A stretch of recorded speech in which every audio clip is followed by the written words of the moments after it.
Okay, good morning, everybody. GGWT, which I probably haven't done one of these in about 20 years. Let me put my coffee down. I owe you an update. I found out what the memory issue was on my phone, and I fixed it.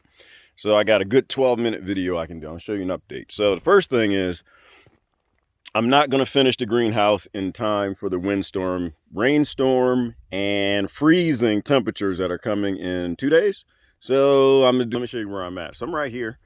I'm still, putting the conduit up. I've decided that I'm going to go with 1-inch conduit all the way across as my first decision. And I stopped and said, you know what? I'm going to do 3/4 inch conduit in between, just in case. And the reason why is as a backup. I don't have the CAD software and the structural engineering. I'm an engineer, but not that kind of engineer, where you would, can do structural loads. I mean, water and wind are very rough and heavy. So you overdo it. If you don't have the ability to use technology to know what a structure can and can't take, then you overdo it. So I'm just going to overdo it, and I'm going to put support purl lines across, and I'm going to do a gazebo down in the center, which actually is going to hold up the overdoing that I'm doing. And it's kind of a point for me. Oh, hey, get down, puppy girl. Goodness gracious, you got sharp claws. That's Homeland Security right there. They're training. Oh my goodness. Are they training? That's an update too. Right down there in that valley down there is something down there that scares the hell out of them. Homeland Security, we went hiking the other day. And once we got down there, Dooner, it's a little guy. He's my great hiking dog. I know if I'm going in a bad direction, then he'll say, "Dumb, you don't go that way." And how he does that is instead of running in front of me, he'll get behind me. And that's his way of telling me, I don't want to go down there. We're going to die. There's something down there I can't deal with. So he got behind me. Puppy girl's a new one. She's the hound dog. She was in front of me and she was whimpering, right? I've never seen her do that before. And it was way down in that valley over there. Why? Because there's a mountain line down there. Not too far. That's my closest neighbor is a mountain line. You know there's a mountain. I know. I'm not going to go down there. I know, girl. I'm not going to go. She's, don't go down there, dummy. You're going to get eaten. My dogs love So, and that actually is a great off-grid topic as well, is having your security system. And part of my security system is are the dogs. The other parts of it we'll talk about later.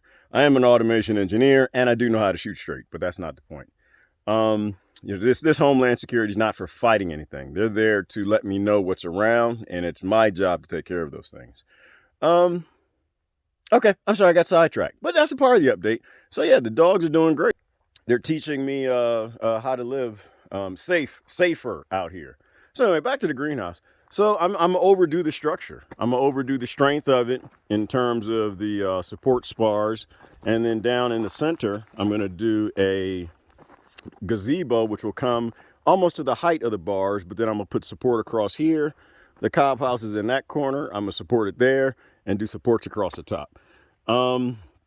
While it won't be the sexiest greenhouse in terms of design, I don't care about that. I'm going to be hanging potted plants and flowering baskets and everything. There'll be aquaponic systems at the height of these walls draping down in, so I'm not really worried about that. That. In terms of support, it's going to be the most solid structure on the planet. Anyway. And then, of course, I'm starting to get the hay bales across the side. The headache is mounding up this dirt level enough to do the hay bales. You just always want to play. I know you hear me talking to people. I'm sorry for ignoring you, girl. Is doing as level as possible, and of course that gets covered with cob type mud that locks in the structure and makes it hundreds of tons or tens of tons. And so the interesting part is in mounting up this dirt to get it as solid as I want it to be, because you don't want a steep slope. Once you get all that heavy cob up there, this thing will fall. It's the last thing that you want. So you need a level surface, and of course you get up to the top. If you can see, you want to line it with rocks, something for drainage, for water to run off. Out here, I'm not so worried about it. Rain is few and far between, and plus there's going to be a structure that comes over top of the bales, even when they're covered as hay bale. Once you put the render on, they can get wet. I've decided I'm going to do a cover over, and I made a new decision I mentioned the other day. So I needed the dirt to mount up the sides, and so a lot of this dirt I'm just excavating on 3 sides. I started yesterday around the front over there, and it's coming around this way, and it's gonna come around this way. That's gonna be the moat, because I've decided I want to live in a castle. So I'm making it castle-ish, which, and I was kind of joking at first, and I thought about it. I said, if I get it down 3 feet, and bring that across at least 3 feet, I could probably hold water there most months, if not all out the year.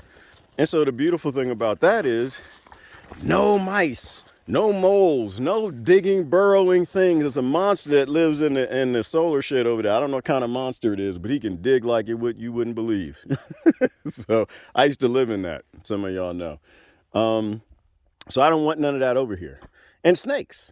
Anything, anything that does not like water, crawly insects, scorpions, which I haven't seen any scorpions out here.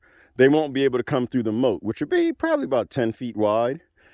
Eventually it'll be bentonite clay bottom. I might do a liner bottom initially just to make sure it holds all the way around. And so that means that nothing is coming in. See, I'm over there. Nothing's coming in to see me. I don't like uninvited guests unless they have beer and beans and guns and, want to have some fun. But that's another discussion. The locals were having some fun. So this side is the last side. This side is going to be a headache because it's all rocks. The other sides are easy because I have a lot of soil. I don't have a backhoe that has an engine to drive, so it's a towable backhoe. So over here, there's not much soil. There's a mound of earth over there that I used, that I start excavating the greenhouse, and I was going to block this arroyo, and I still might, but I'm thinking I might use that for the second story, not the second story, the loft of the cobhouse. Over here is going to be a headache, mainly because there's not a lot of soil. So I've decided over here how to get it mounded up and level is rocks. So I'm going to start taking a lot of the boulders out of the arroyo, carrying them up here because that's what my shoulder, my back, and my carpal tunnel engine want me to do. And start leveling here. I mean, I'm almost there. It's getting there. And get it level enough to get the hay bales across. It's got to be at least a 2.5 foot, flat platform all the way across. And for the hay bales. But I have something else in mind as well. So I haven't decided. And this is the fun thing about building. You don't actually have to stick with your plans. You can kind of do something fun. That's why I like building, like doing things our ancestors did. We won't get into that whole, associations and how they make money, stealing money from you. Anyway, that's why I live out here. But eventually I'm going to mound up earth here as well. And so that's going to back it out, and one day there might be a deck that comes out right here. So anyway, let's go inside, shall we? Let's go through I was going to go this way. Let's go through the front door. So this is actually, if you can start to see the design coming together, you're basically living in a greenhouse with a moat in a tropical environment. So all in here, there'll be, I think the door's going to go right here. I'm going to finish excavating a lot of this. This is going to be a tropical environment completely, which is why I was rushing to get this done, because I got to get my tropicals in here. I've got probably about 100 tropicals sitting outside, a lot of my trees and things, which I started planting around here.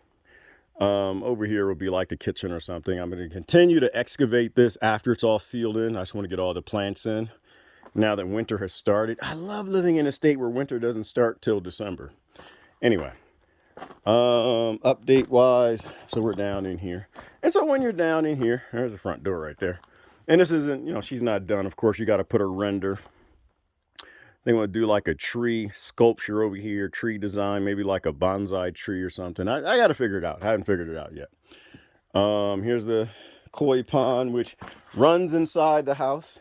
I put plastic over the front of it only because that stops a little extra wind coming in. I don't have the pond to the height it needs to, which is why all the rock work isn't done. That's why you can still see the liner. Once I get the height where I want, I'll finish the rock work. Right, and so it was just fun. I mean, so the koi that can swim inside. So in the morning now, they'll swim inside and start making these bubbling noises to let me know, get up, dummy, it's time to eat. So that's a lot of fun. Azola's doing great. Seems like the Azola just does not care about the cold. As soon as it got cold, they just started growing like crazy. So now they're growing like crazy, although I think getting down into freezing is going to affect them. So I don't want that to happen. So what we'll end up doing is making some Azola beds. I started planting out some of this. I've got too many plants. In terms of support wall, trying to do things without standard construction equipment, concrete, and all that cronyism crap, stuff that's burning the world and just not sustainable. I don't want anything toxic around me. Best that I can. The second story floor or the loft floor is actually plywood, so I'm pretty sure that that's toxic in some way. But there's some things, modern engineering, you're just not going to get around. Once again, I personally don't like the mandatory nature of building codes, but there's some things that'll save your life. Don't be stupid. I could make a floor with ocotillos, and I might not be long on this earth. Anyway, so basically, kind of stacking a wall. And I'm starting to come up with a methodology. I know how, the height that I can go with the slope, before she starts to slide in on me. And so I got it to a good slope height. And now I'm either going to use cob, which is what I want to do more supports up here. Or I'm going to do concrete for the posts. I have not figured that out yet. A few of the posts are concrete, only because, again, you don't want to go total hippie. You're going to end up causing a problem. Uh-oh. You see something, puppy girl?